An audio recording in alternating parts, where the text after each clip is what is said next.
National income, राष्ट्रीय उत्पन्न हे बघत असताना राष्ट्रीय उत्पन्नालाच राष्ट्रीय लाभांश, राष्ट्रीय उत्पादन आणि राष्ट्रीय खर्च म्हणतात. देशाचा विकास किती झालेला आहे यासाठी राष्ट्रीय उत्पन्न हे महत्त्वाचं असतं. तसेच देशातील विविध ध्येय धोरणे हे ठरवताना, निश्चित करताना शासनाला सुद्धा राष्ट्रीय उत्पन्नाची संकल्पना ही महत्त्वाची असते. देशाचे राष्ट्रीय उत्पन्न किती आहे त्याच्या आधारे शासन ध्येय आणि धोरणे हे ठरवित असतात. भारताचा विचार जर केला तर 1995 पासून केंद्रीय सांख्यिकीय संघटनेकडे राष्ट्रीय उत्पन्न मोजण्याची जबाबदारी सोपवण्यात आलेली आहे. अशी महत्त्वपूर्ण राष्ट्रीय उत्पन्नाची संकल्पना आपल्याला आज या ठिकाणी शिकायची आहे. मग याची पार्श्वभूमी, राष्ट्रीय उत्पन्नाची किंवा कुठल्याही विषयाची पार्श्वभूमी बघणं हे गरजेचं असतं. कोणत्याही देशाच्या अर्थव्यवस्थेचा अभ्यास करायचा असेल किंवा कुठल्याही अर्थव्यवस्थेच्या अभ्यासाच्या अनुषंगाने राष्ट्रीय उत्पन्न ही संकल्पना अत्यंत महत्त्वाची असते. अर्थव्यवस्थेचं स्वरूप व त्यामध्ये होणारे बदल मोजण्याचं साधन महत्त्वाचं, म्हणजे हे मोजण्याचं साधन म्हणजेच राष्ट्रीय उत्पन्न होय. कोणतेही राष्ट्रीय उत्पन्न हे अर्थव्यवस्थेत निर्माण होणाऱ्या वस्तू व सेवांची एक विशिष्ट कालखंडातील बेरीज असते.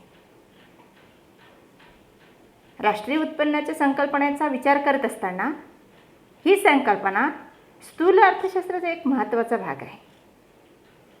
आणि हा महत्त्वाचा भाग असल्यामुळे ह्यांच्या अंतर्गत देशातील समग्र उत्पन्नाचे, समग्र मीन्स एकूण उत्पन्नाचे मापन हे केलं जातं. सामान्यतः जर विचार केला तर दोन देशातील आर्थिक स्तरांची तुलना राष्ट्रीय उत्पन्नाच्या आधारावर ही केलं जातं की त्या देशाचं राष्ट्रीय उत्पन्न किती आहे, त्या देशाचा आर्थिक विकास किती आहे, आपल्या देशाचा आर्थिक विकास किती आहे, आपल्या देशातलं प्रतिव्यक्ती उत्पन्न किती आहे. आपण कंपॅरिझन करतो, त्याची तुलना करतो. आपण कोणत्या क्षेत्राची प्रगती केली आहे, राष्ट्रीय उत्पन्नाची जर आकडेवारी बघायची असेल तर आपण कोणत्या क्षेत्राची प्रगती केली आहे, कोणत्या क्षेत्रात त्रुटी आहे, या बदलत्या परिस्थितीनुसार कोणत्या क्षेत्राकडे लक्ष द्यावं लागणार आहे. व जगाच्या तुलनेत जर आपण विचार केला तर जगाच्या तुलनेत आपण कुठे आहोत याचा अभ्यास करण्यासाठी ज्या विविध पद्धतींचा उपयोग केला जातो ती म्हणजे राष्ट्रीय उत्पन्न. याच राष्ट्रीय उत्पन्नाचा आपल्याला विशेष करून उल्लेख करावा लागेल. राष्ट्रीय उत्पन्नाच्या परिणाम नाही म्हणत, राष्ट्रीय उत्पन्नाच्या परिणामावरून राष्ट्राच्या आर्थिक बाबींचा अभ्यास करण्यात येतो. वेगाने वाढत जाणारे राष्ट्रीय उत्पन्न त्या राष्ट्राचे मानदंड ठरत असते. जसे की व्यक्तीच्या शरीराचे तापमान मोजण्यासाठी कशाची आवश्यकता असते आपल्या सर्वांना माहीत आहे. जसं तापमापकाचा उपयोग केला जातो. दूध मोजायचं असेल तर लिटरच्या माध्यमातून त्याचं एक माप असतं, त्याचं ठरवलेलं माप आहे, त्याच्या माध्यमातून दूध ही दिलं जातं. साखर घ्यायची असेल, वस्तू घ्यायची असेल तर किलोग्रामचा विचार हा केला जातो. त्याचप्रमाणे राष्ट्राचे आर्थिक तापमान जर मोजायचं असेल तर ते तापमान मोजण्यासाठी राष्ट्रीय उत्पन्न ह्या मापकाचा उपयोग केला जातो. स्थूल अर्थशास्त्रामध्ये राष्ट्रीय उत्पन्नाच्या अभ्यासाला महत्त्वाचे स्थान प्राप्त करून देण्याचं काम जर कोणी केलं असेल तर ते J.M. कीन्स या अर्थशास्त्रज्ञाने केलं आहे. त्याला महत्त्वपूर्ण योगदान त्यांना मिळालेलं आहे. देशातील एकूण उत्पादन देशातील एकूण मागणी, देशातील रोजगार, हे सर्व घटक, ह्या सर्व घटकांचा जर आपण विचार केला तर हे एक देशाच्या प्रगतीचं लक्षण हे समजलं जातं. आपल्याला माहीत आहे की राष्ट्रीय उत्पन्नात वाढ झाली तर काय होईल? एकूण उत्पादनात वाढ होईल, एकूण मागणीत वाढ होईल, तसेच एकूण रोजगारात वाढ होईल. अशा प्रकारचे राष्ट्रीय उत्पन्नाचा अभ्यास आपल्याला या ठिकाणी बघायचा आहे. याच्या अनेक व्याख्या या ठिकाणी केलेल्या आहेत. बघा, प्रोफेसर सायमन कुझनेट्स यांच्या मते राष्ट्रीय उत्पन्न वस्तू व सेवांचे शुद्ध उत्पादन आहे.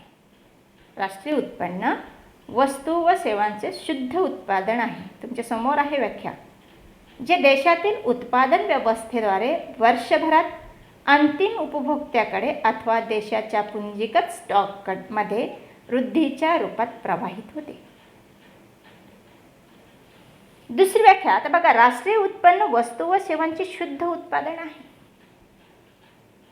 राष्ट्रीय उत्पादन मोजताना किंवा राष्ट्रीय उत्पन्न मोजताना शुद्ध उत्पादन कोणतं आहे, त्याच्यातून एक शुद्ध उत्पादन हे मायनस केल्यानंतर, घसारा मायनस केल्यानंतर आपल्याला शुद्ध उत्पादन हे प्राप्त होतं. तुम्हाला जर राष्ट्रीय उत्पन्न मोजायचं असेल तर शुद्ध उत्पादन काढायचं असेल तर त्याच्यामधनं तुम्हाला ते वजा, त्याचा मूल्यह्रास हे वजा करावं लागेल आणि त्यानंतर आपल्याला शुद्ध उत्पादन मिळेल आणि शुद्ध उत्पन्नाची गणना ही राष्ट्रीय उत्पन्नामध्ये केल्या जाईल. जे देशातील उत्पादन व्यवस्थेद्वारे वर्षभरात आपल्याला किती उत्पादन होत आहे, किती सेवा आपल्याकडे होत आहेत, त्याचा अंतिम अभ्यास, त्यांचं अंतिम आकडेवारी म्हणजे राष्ट्रीय उत्पन्न. दुसरी व्याख्या केलेली आहे. नेक्स्ट स्लाइड बघा. भारतातील राष्ट्रीय आय समितीच्या मते एखाद्या विशिष्ट कालावधीत, आता एक विशिष्ट कालावधी म्हणजे 1 इयर पकडा तुम्ही, तयार केल्या जाणाऱ्या एकंदर वस्तूचे आणि सेवांचे दुहेरी मापन न होता केलेले मोजमाप. म्हणजे राष्ट्रीय उत्पन्नामध्ये जर तुम्हाला त्या वस्तूची आणि किंवा त्या सेवाची किंवा त्या उत्पादनाची जर गणना करायची असेल किंवा त्या उत्पन्नाची जर गणना करायची असेल तर त्या उत्पन्नाचं दुहेरी मापन न होणे म्हणजेच राष्ट्रीय उत्पन्नाचा अंदाज होईल. हे बघत असताना दोन गोष्टी आपल्याला या ठिकाणी बघायच्या आहे की एक म्हणजे राष्ट्रीय संपत्ती आणि दुसरी म्हणजे राष्ट्रीय उत्पन्न. ह्या दोन्ही याच्यामध्ये फरक आहे. मग राष्ट्रीय संपत्ती म्हणजे काय आणि राष्ट्रीय उत्पन्न म्हणजे काय? तर राष्ट्रीय संपत्ती म्हणजे काय, तर एखाद्या विशिष्ट वेळी, बघा, एखाद्या विशिष्ट वेळी एखाद्या देशातील लोकांजवळ असणाऱ्या वस्तूंचा साठा, आपण बोलतो आहे राष्ट्राची संपत्ती. मग लोकांजवळ असणाऱ्या वस्तूंचा साठा म्हणजे राष्ट्राची संपत्ती होय.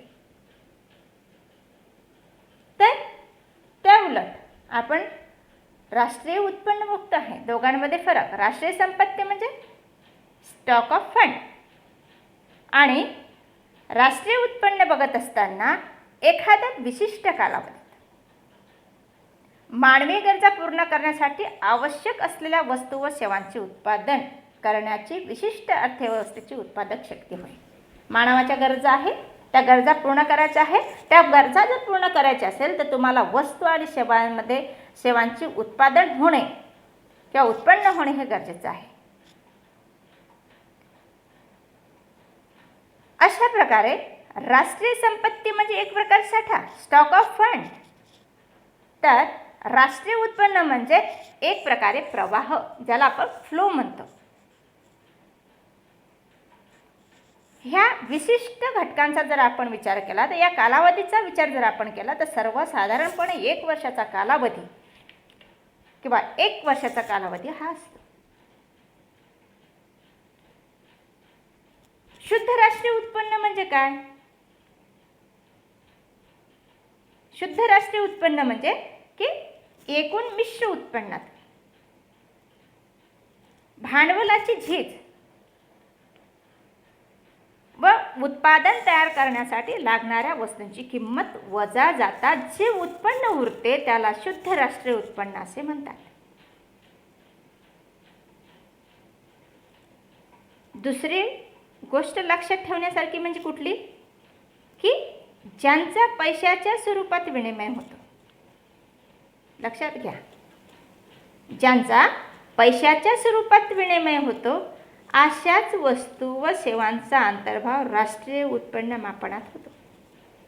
कशाच्या याच्यामध्ये होत आहे विनिमय, हा पैशाच्या स्वरूपात होत आहे. जर पैशाच्या स्वरूपात विनिमय होत असेल तरच त्याचं मापन हे राष्ट्रीय उत्पन्नामध्ये केलं जातं.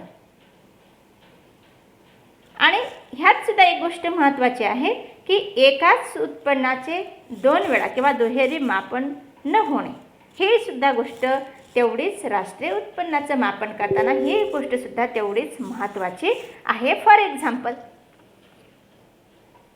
समजा एका व्यक्तीच्या वर्षाचे उत्पन्न 15,000 रुपये आहे. लक्षात घ्या, व तो त्यातून आपल्या नोकराला, त्याच्याकडे एक नोकर असतो, त्या नोकराला वर्षाचे 2400 रुपये देतो. मग त्या व्यक्तीचं उत्पन्न किती आहे 15,000 रुपये. आपण उत्पन्न मोजलं आहे 15,000 रुपये. मग त्या नोकराला जे 2400 रुपये दिलेले आहे त्या नोकराला मिळणाऱ्या 2400 रुपये उत्पन्नाचे मोजमाप होऊ नये. तसे झाल्यास ते उत्पन्नात काय होते, द्विगणन केलं जाईल. मग राष्ट्रीय उत्पन्न काय सांगितलेलं आहे की शुद्ध उत्पादन, कुठल्याही उत्पन्नाचं द्विगणन होता कामा नये. जर असं होत असेल तर ते राष्ट्रीय उत्पन्नात त्याचं मापन होणार नाही. म्हणून त्या व्यक्तीचा 15,000 रुपये पगार आहे, त्या नोकराचे वर्षभराचे जे पैसे दिले जातात त्याला 2400 रुपये ठरवलेले आहे. ते 2400 रुपये दिल्यानंतर ते 2400 रुपये याच्यामध्ये मोजमाप होता त्या 15,000 रुपयामध्ये प्लस 2400 रुपये हे मोजमाप होता कामा नये. तसं जर झालं तर ते झालं दुहेरी मापन किंवा द्विगणन. असं जर द्विगणन झालं तर त्याचं मोजमाप हे राष्ट्रीय उत्पन्नात केलं जाऊ शकत नाही. दुसरं उदाहरण जर घ्यायचं म्हटलं तर गव्हाचं मोजमाप झाल्यावर त्यापासून तयार होणाऱ्या रव्याचे किंवा ब्रेडचे राष्ट्रीय उत्पन्नात मोजमाप होऊ नये. गव्हाचं उत्पादन झालं, गव्हाचं हे राष्ट्रीय उत्पन्नात मोजमाप होईल, पण त्याच्यापासून जे होणारं उत्पादन आहे, जसं रवा असेल किंवा ब्रेडपासून ब्रेड तयार झाली असेल तर त्याचं मोजमाप हे राष्ट्रीय उत्पन्नात आपण करू शकत नाही. तसंच निवेतन सेवा, कुठल्याही प्रकारचं वेतन न घेणे, निवेतन सेवा व ग्रामीण भागात होणारा वस्तू विनिमय, काय म्हणतो आपण, मुद्राच्या स्वरूपात विनिमय होत आहे का, नाही. या ठिकाणी निवेतन सेवा आणि ग्रामीण भागात होणारा वस्तू विनिमय ह्यांचा सुद्धा समावेश राष्ट्रीय उत्पन्नात होत नाही.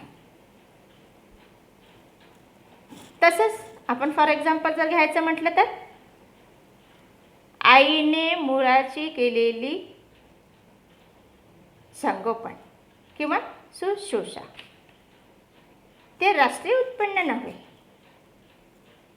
किंवा आईने केलेले मुलाचं संगोपन, त्याची मोजत आपल्याला राष्ट्रीय उत्पन्नात करता येत नाही. परंतु दाईने पैसे घेऊन केलेल्या सेवाचा राष्ट्रीय उत्पन्नामध्ये अंतर्भाव करता येतो. कारण दाईला आपण महिन्याचे काय करतोय, मुलाचं संगोपन करण्यासाठी तिला आपण पैसे देतो आणि त्या पैशाची मोजदाद हे राष्ट्रीय उत्पन्नामध्ये आपल्याला करता येतं.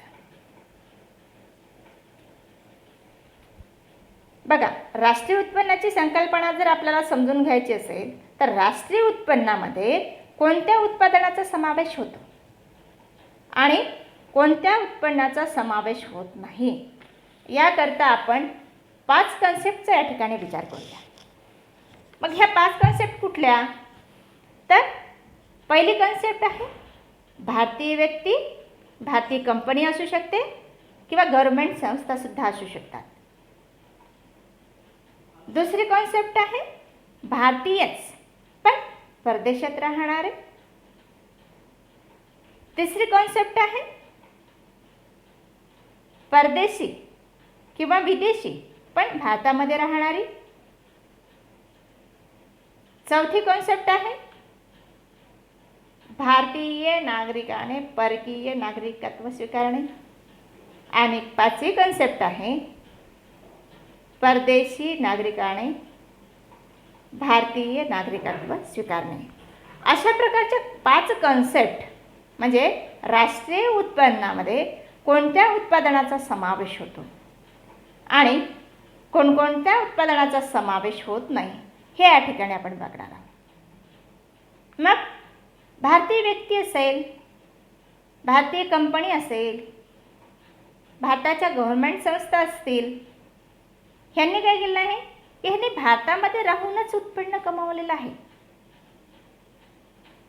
भारताच्या भौगोलिक सीमेच्या आत, भारताच्या आर्थिक सीमेच्या आत राहून उत्पन्न कमवले. म्हणून राष्ट्रीय उत्पन्नात मोजदाद करताना ह्या घटकांचा या ठिकाणी विचार हा केला जातो.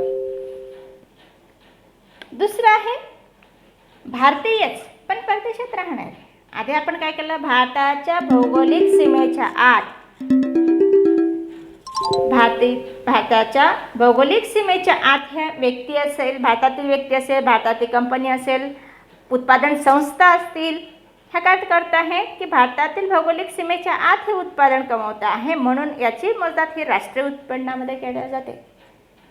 पण दुसरी कॉन्सेप्ट काय सांगते आपण की भारतीयच पण परदेशात राहणारे, विदेशात राहणारे. ह्यामध्ये एखादी व्यक्ती असेल, एखादी कंपनी असेल, एखादा दूतावास असेल, हा भारतीय नागरिक काय करेल, तो परदेशात राहून उत्पन्न कमवेल. कंपनीसुद्धा परदेशात राहून उत्पन्न कमवेल. दूतावाससुद्धा इंडियन, ज्याला आपण इंडियन एम्बेसीज म्हणतो, हा सुद्धा काय करेल, दुसऱ्या देशामध्ये दूतावास म्हणतो, दुसऱ्या देशामध्ये राहील, परदेशात राहील. मग त्यांच्या उत्पन्नाचा आपण विचार करतो, त्यांच्या उत्पन्नाचा विचार करतो, कारण भारतीयच पण परदेशात राहणार. ती जी व्यक्ती आहे, ती जी कंपनी आहे, तिथे जर त्यांचा खर्च होत असेल तर तिथल्या राष्ट्रीय उत्पन्नामध्ये त्याची मोजदाद केली जाते. परंतु त्यांचं जे उत्पादन आहे त्या उत्पादनाचा विचार आपल्या राष्ट्रीय उत्पन्नामध्ये केला जातो. तिसरं आहे परदेशी किंवा विदेशी पण भारतामध्ये राहणार. मग ती व्यक्ती असेल, कंपनी असेल, ते काय करते की आपल्या भारतात राहून उत्पादन कमवतात, आपल्या भारतात राहून उत्पन्न कमवत असतात. ते आपल्याला आपल्या राष्ट्रीय उत्पन्नामध्ये काउंट करता येत नाही. पण परदेशी व्यक्तींनी आपल्या भारतामध्ये जो काही खर्च केलेला आहे, बघा लक्षात घ्या, विदेशी कंपनीने आपल्या भारतामध्ये जे उत्पन्न कमवलेलं आहे ते आपल्याला आपल्या राष्ट्रीय उत्पन्नामध्ये त्याची मोजदाद करता येत नाही. परंतु त्या परदेशी व्यक्तींनी आपल्या भारतामध्ये राहून जे काही खर्च केलेला आहे तो मात्र आपल्या राष्ट्रीय उत्पन्नामध्ये विचारात घेता येतो. म्हणजे त्या व्यक्तीने आपल्या देशामध्ये जो खर्च केलेला आहे त्याचाच विचार आपल्याला राष्ट्रीय उत्पन्नामध्ये करता येतो. ही झाली तिसरी कॉन्सेप्ट. चौथी कॉन्सेप्ट आहे की भारतीय नागरिकाने परकीय नागरिकत्व स्वीकार. बघा, भारतीय नागरिकाने आणि भारतात राहून उत्पन्न कमवत आहे, म्हणजे तो काय झालेला आहे, त्यानं परकीय नागरिकत्व स्वीकारलं, म्हणजे तो परदेशी नागरिक झाला. फॉर एक्झाम्पल, विराट कोहली यानं काय केलं, ऑस्ट्रेलियाचं नागरिकत्व स्वीकारलं, पण तो भारतात राहून काय करतो आहे, बिझनेस करतो आहे. त्याला 100 कोटीचा नफा झाला, त्याला 100 कोटीचा नफा झाला. 40,000 काय केलं त्यांनी, 40 कोटी आपल्या भारतात त्यांनी खर्च केले, कारण तो भारतात आहे. 40 कोटी त्यांनी आपल्या भारतात खर्च केले आणि 60 कोटी तो ऑस्ट्रेलियाला घेऊन गेला. मग 40 कोटी जे आपल्या भारतामध्ये खर्च केले त्याची मोजदाद आपण आपल्या राष्ट्रीय उत्पन्नामध्ये करू शकतो. त्याची मोजदाद आपण आपल्या राष्ट्रीय उत्पन्नामध्ये करू शकतो. आणि 5वी कॉन्सेप्ट आहे की परदेशी नागरिकांनी, आता या ठिकाणी विदेशी नागरिकाचा आपण विचार करतो आहे. विदेशी नागरिकाने भारतीय नागरिकत्व स्वीकारले म्हणजे तो काय झाला, तो भारताचा नागरिक झाला. म्हणजे अदनान सामी हा तुम्हाला माहीत असेल, अदनान सामी हा पाकिस्तानचा नागरिक होता, पण त्याने भारताचे नागरिकत्व स्वीकारले आणि तो पूर्णतः काय झाला, भारतीय नागरिक झाला. म्हणजे तो भारताच्या सीमेअंतर्गत काय करतो आहे, भारताच्या भौगोलिक सीमेअंतर्गत उत्पन्न कमवतो आहे. आणि त्याने जे काही उत्पन्न कमवले, त्याने जो काही खर्च केला, ह्या दोन्हीही गोष्टी, त्याने कमवलेलं उत्पन्न आणि त्याने केलेला खर्च, ह्या दोन्हीही गोष्टींचा आपल्याला नॅशनल इन्कममध्ये किंवा राष्ट्रीय उत्पन्नामध्ये ते विचारात घेता येतं.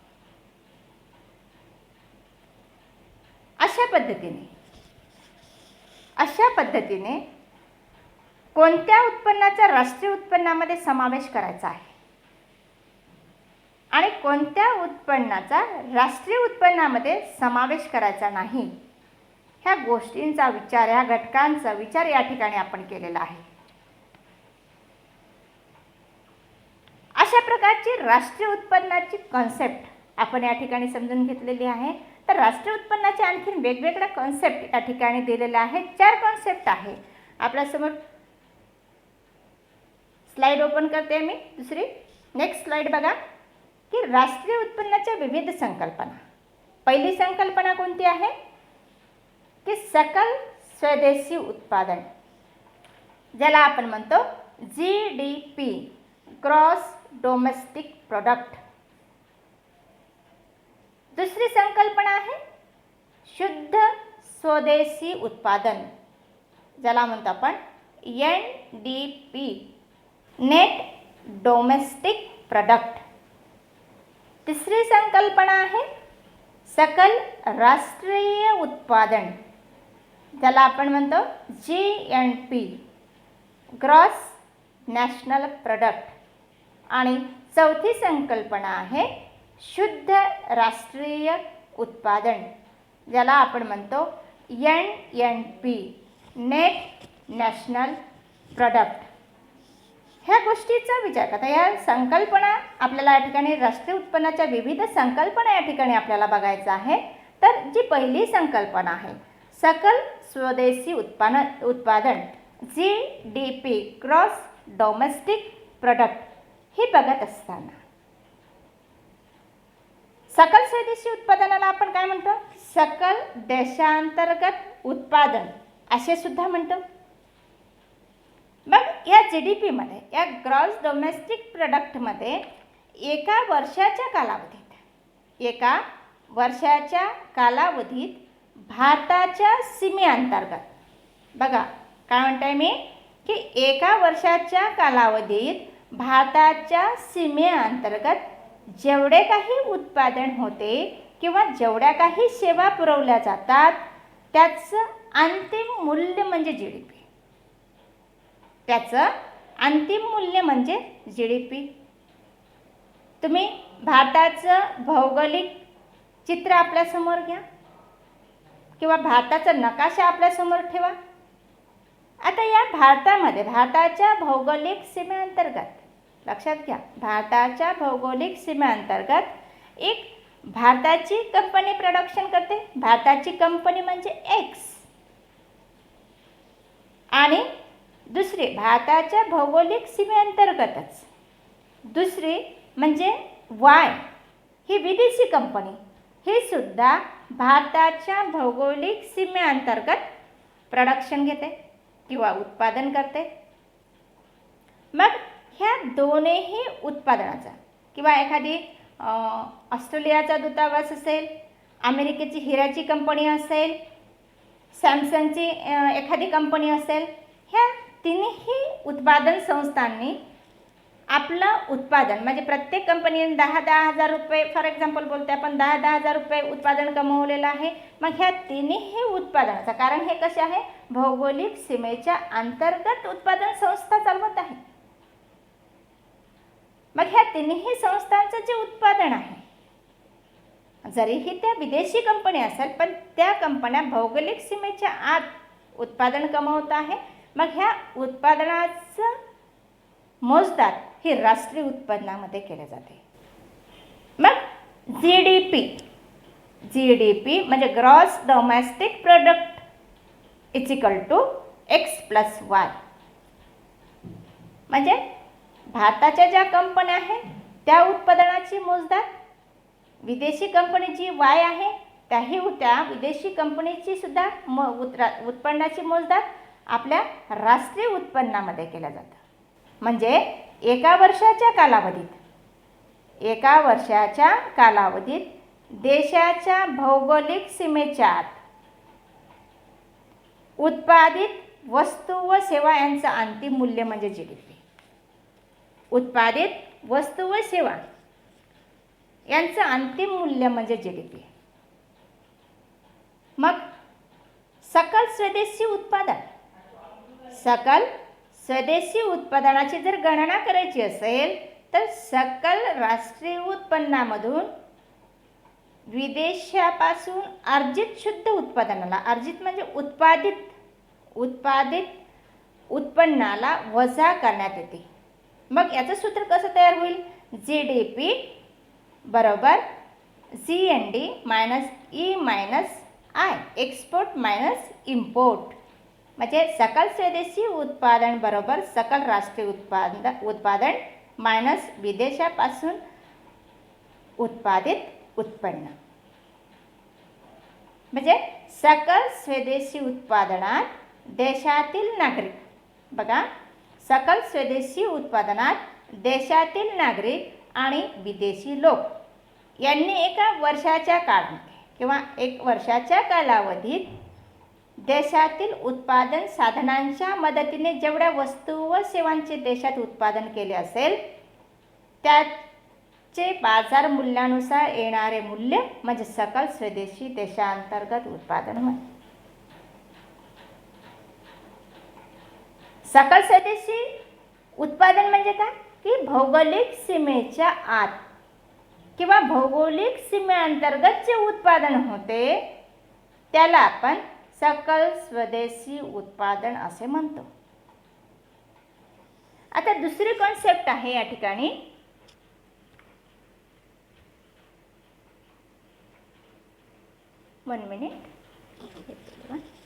दुसरी कॉन्सेप्ट आहे की शुद्ध स्वदेशी उत्पादन, नेट डोमेस्टिक प्रोडक्ट, ज्याला आपण NDP असे म्हणतो, नेट डोमेस्टिक प्रोडक्ट. आता NDP म्हणजे काय, नेट डोमेस्टिक प्रोडक्ट, स्वदेशी उत्पादनामधली ही महत्त्वाची संकल्पना आहे. हिची दुसरी महत्त्वाची संकल्पना ही अत्यंत महत्त्वपूर्ण संकल्पना आहे. तर यालाच आपण शुद्ध स्वदेशी उत्पादन असे म्हणतो. आता या एकूण स्वदेशी उत्पादनातून किंवा सकल स्वदेशी उत्पादनातून मूल्यह्रास किंवा घसारा वजा करून जी शेष राशी उरते तिला शुद्ध स्वदेशी उत्पादन किंवा नेट डोमेस्टिक प्रोडक्ट असे म्हणतात.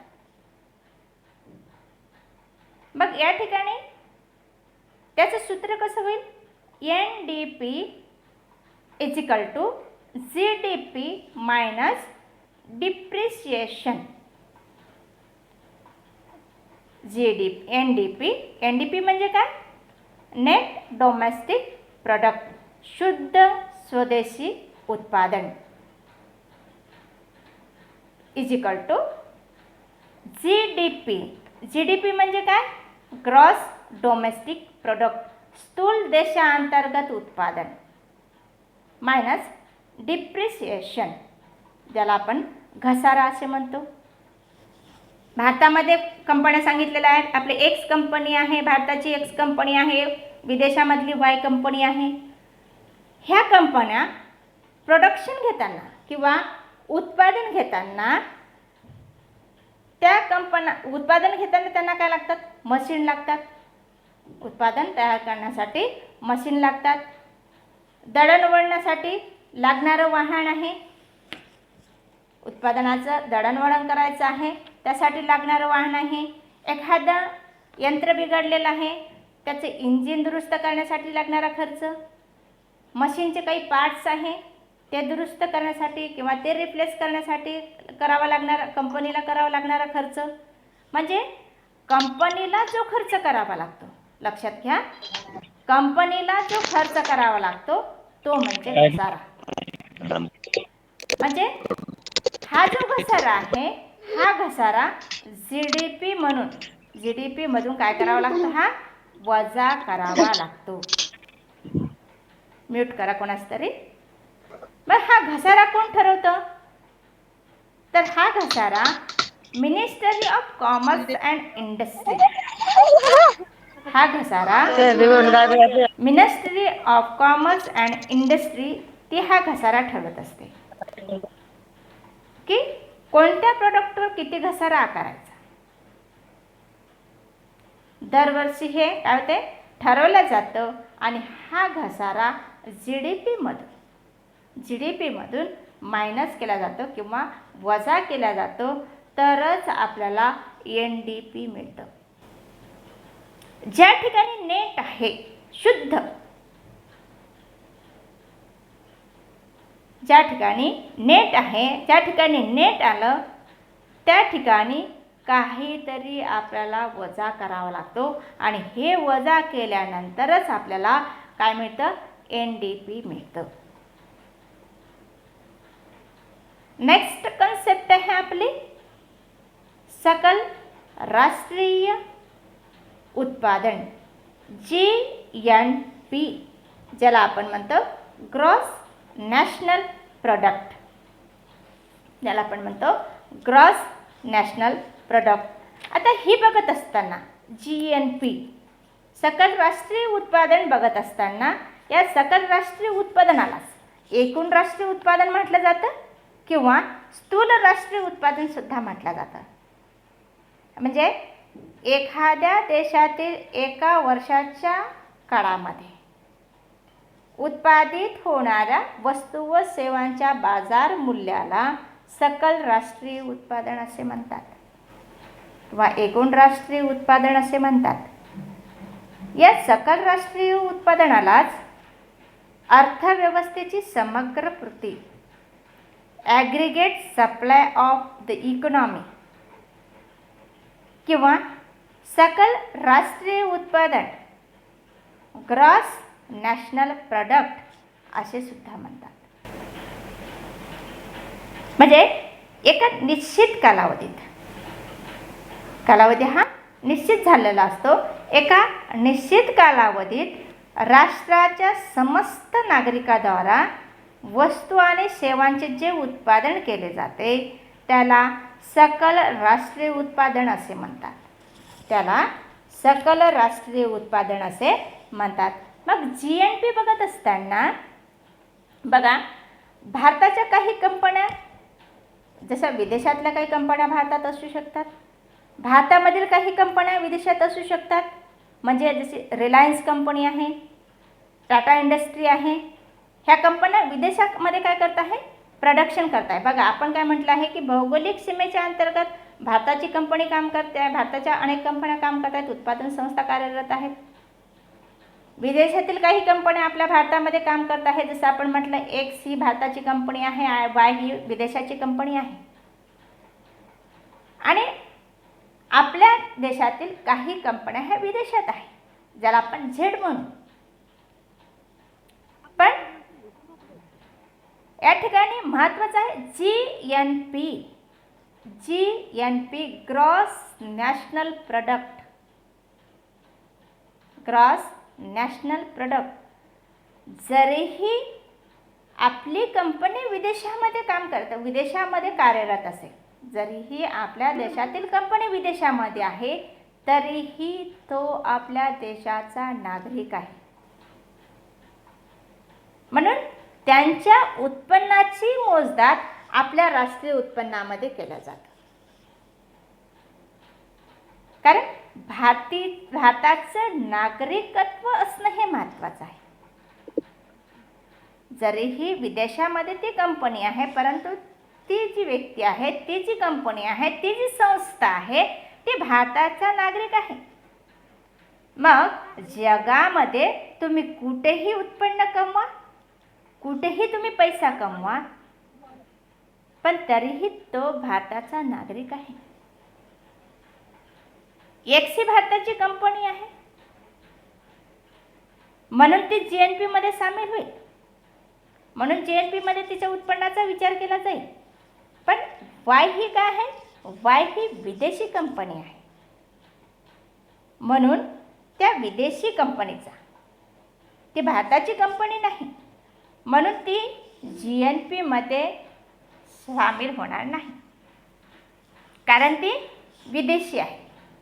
पण GDP मध्ये मात्र वायचं उत्पन्न काउंट केलं जातं. कारण का GDP मध्ये का काउंट केलं जातं? कारण ते भौगोलिक सीमेच्या आतमध्ये आहे, ते भौगोलिक सीमेच्या आतमध्ये आहे. पण GNP मध्ये तो भारताचा नागरिक नाही, त्यानं भारताचं नागरिकत्व स्वीकारलेलं नाही, त्याने भारताचं नागरिकत्व स्वीकारलं नाही, म्हणून त्याच्या उत्पन्नाचा राष्ट्रीय उत्पन्नामध्ये मोजदाद करता येत नाही. म्हणजे जर भारताच्या सीमेअंतर्गत आपण काय म्हटलेलं आहे की वाय ही GDP मध्ये त्याचं उत्पन्न हे काउंट केलं गेलं, कारण तो भारताच्या सीमेअंतर्गत कार्यरत होता. परंतु GNP मध्ये नॅशनल हा शब्द महत्त्वाचा आहे, तो भारताचा नागरिक नाही, तो भारताचा नागरिक नाही, म्हणून त्याचं उत्पन्न त्याचं उत्पन्नाची मोजदाद ही राष्ट्रीय उत्पन्नामध्ये केलं जात नाही. पण विदेशामध्ये आपली कंपनी काम करते, आपली उत्पादन संस्था तिथे काम करते आहे, तर त्याला आपण झेड हे नाव दिलेलं आहे. मग झेड ही कंपनी त्या विदेशात आहे, पण ती भारतीय आहे, म्हणून ती GNP मध्ये सामील. मग या ठिकाणी आपण सूत्र कसं तयार करणार? GNP = X + Z - Y.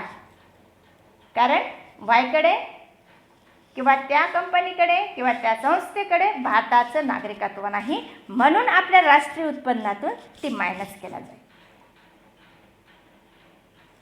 आपल्याला GNP = GDP प्लस परदेशातील भारतीय नागरिकांचे उत्पन्न. आपण जे म्हटलं की आपली झेड जी कंपनी आहे ती विदेशामध्ये आहे, पण तरीही त्या विदेशी कंपन्या तरीही आपल्या त्या उत्पन्नाची मोजदाद आपल्या राष्ट्रामध्ये, जरीही विदेशात असेल तरीही त्यांच्या उत्पन्नाची मोजदाद आपल्या राष्ट्रीय उत्पन्नामध्ये करता येते, कारण तो भारताचा नागरिक आहे.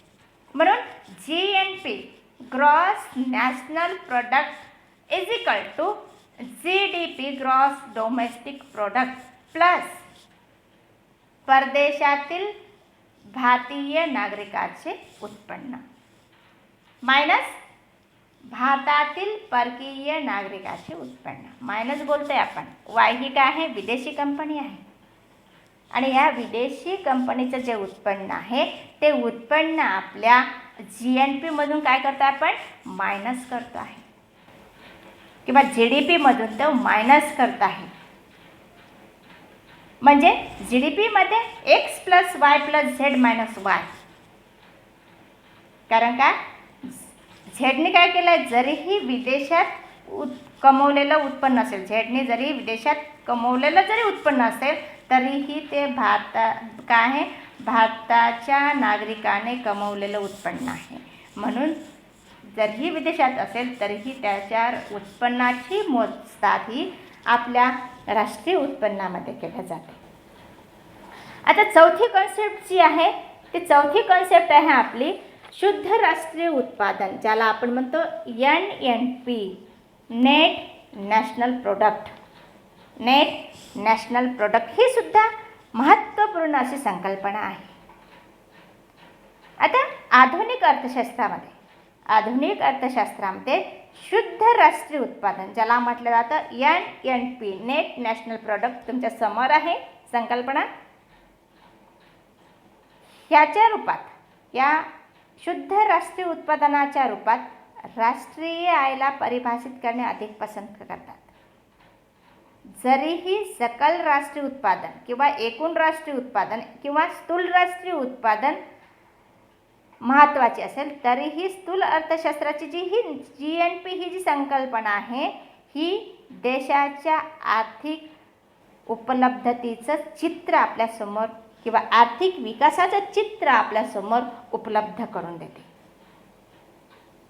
त्यामुळे कोणत्याही देशाच्या आर्थिक विकासाचे जर आपल्याला मापन करायचं असेल तर त्यासाठी महत्त्वाचे आहे NNP म्हणजे नेट नॅशनल प्रोडक्ट ज्याला आपण म्हणतो शुद्ध राष्ट्रीय उत्पादन माहीत करून घेणे आवश्यक आहे.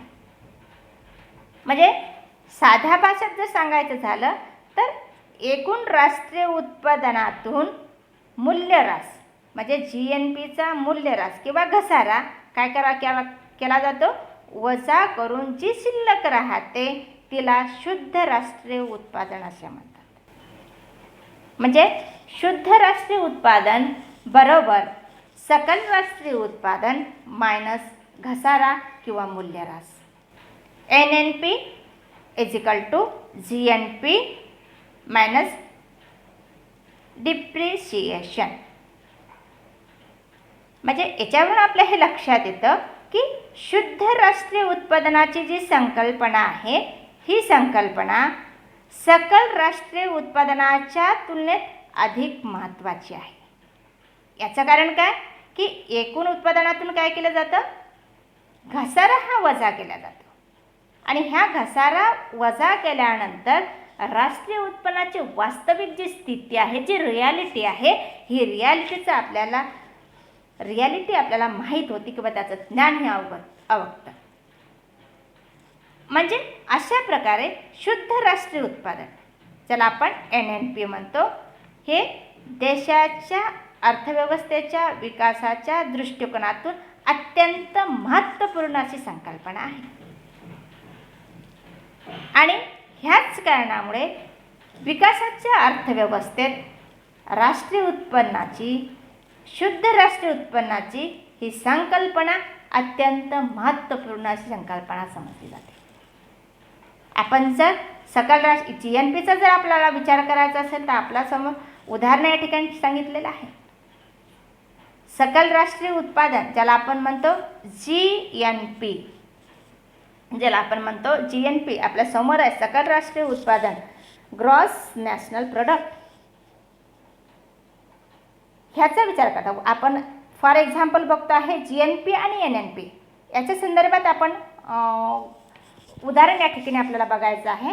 तर 2017मध्ये फॉर एक्झाम्पल 2017मध्ये एखाद्या देशाचा GNP म्हणजे काय प्रत्येकाने लक्षात घ्या ग्रॉस नॅशनल प्रोडक्ट GNP हा किती आहे 1000 कोटी आहे आणि त्याचा घसारा हा 100 कोटी होता. तर अशा स्थितीत त्या देशाचे शुद्ध राष्ट्रीय उत्पन्न किती 1000 - 100 म्हणजे 900 कोटी हे काय झालं त्यांचं शुद्ध राष्ट्रीय उत्पन्न किंवा शुद्ध राष्ट्रीय उत्पादन. 2018 आपण 2017मध्ये बघतो आहे तर 2018मध्ये त्या देशाचा GNP वाढला ग्रॉस नॅशनल प्रोडक्ट वाढलं आणि GNP वाढून किती झाला सुरुवातीला 1000 होता आता 1100 झाला 1100 कोटीचा झाला. परंतु जो घसारा आहे तो घसारा वाढून 230 कोटी झाला. आधी घसारा कमी होता आता घसारामध्ये वाढ झाली. त्यामुळे या ठिकाणी काय झालं आहे NNP काय झाले आहे घट झाली आहे. म्हणजे याच्यावरून हे स्पष्ट होते की 2018मध्ये काय झालं की त्या देशाचा GNP वाढला ग्रॉस डोमेस्टिक प्रोडक्ट सकल राष्ट्रीय उत्पादन, एकूण राष्ट्रीय उत्पादन वाढलं, परंतु शुद्ध राष्ट्रीय उत्पादनामध्ये मात्र घट झाली. मग ह्या आर्थिक तुलनेच्या संदर्भात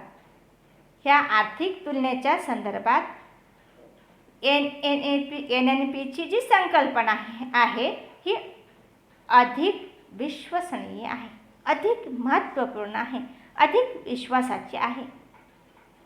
म्हणजे गेल्या वर्षीच्या तुलनेत चालू वर्षाचा NNP जर अधिक असेल, मागल्या वर्षीच्या तुलनेत या वर्षीचा NNP म्हणजे शुद्ध राष्ट्रीय उत्पन्न जर जास्त असेल, तर ही स्थिती देशाच्या दृष्टिकोनातून किंवा देशाच्या अनुषंगाने, देशाच्या विकासाच्या दृष्टिकोनातून कशी राहील?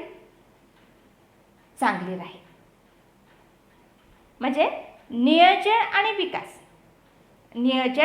आणि विकास ह्या अर्थशास्त्रात NNPची संकल्पना GNP या संकल्पनेच्या तुलनेत महत्त्वाची आहे. म्हणजे GNP आणि NNPची ह्या दोघांची जर संकल्पना बघितली तर GNPच्या तुलनेत NNPची ही संकल्पना अधिक महत्त्वाची आहे.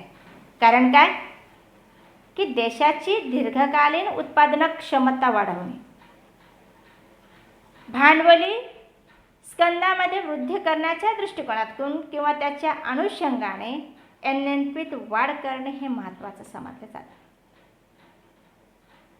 म्हणजे शुद्ध राष्ट्रीय उत्पादन, ज्याला आपण NNP म्हणतो, या शुद्ध राष्ट्रीय उत्पादनामध्ये जरीही वरील गुण असले तरीही NNP ही संकल्पना पूर्णतः दोषमुक्त नाही. व्यवहारात घसाऱ्याचे, मूल्यह्रासाचे योग्य अनुमान लावणे हे अत्यंत कठीण असं कार्य आहे आणि ह्यामुळे NNP ह्या संकल्पनेवर आधारित मूल्यांकन अनेक वेळा चुकीचे असते असं भ्रामक कल्पना या ठिकाणी आपल्याला आढळून येतं. पण सकल राष्ट्रीय उत्पादनाच्या दृष्टिकोनात किंवा एकूण राष्ट्रीय उत्पादनाच्या दृष्टिकोनातून शुद्ध राष्ट्रीय उत्पादन किंवा NNP ही महत्त्वाची आहे. अशा प्रकारच्या 4 संकल्पना या ठिकाणी आपण बघितलेल्या आहेत. आणि शेवटची ही प्रतिव्यक्ती उत्पन्न पर कॅपिटा इन्कमची जी संकल्पना आहे ही आपण बघून घ्या. या ठिकाणी ह्या संकल्पना या ठिकाणी संपलेला आहे. आपली वेळही या ठिकाणी संपलेली आहे. ठीक आहे.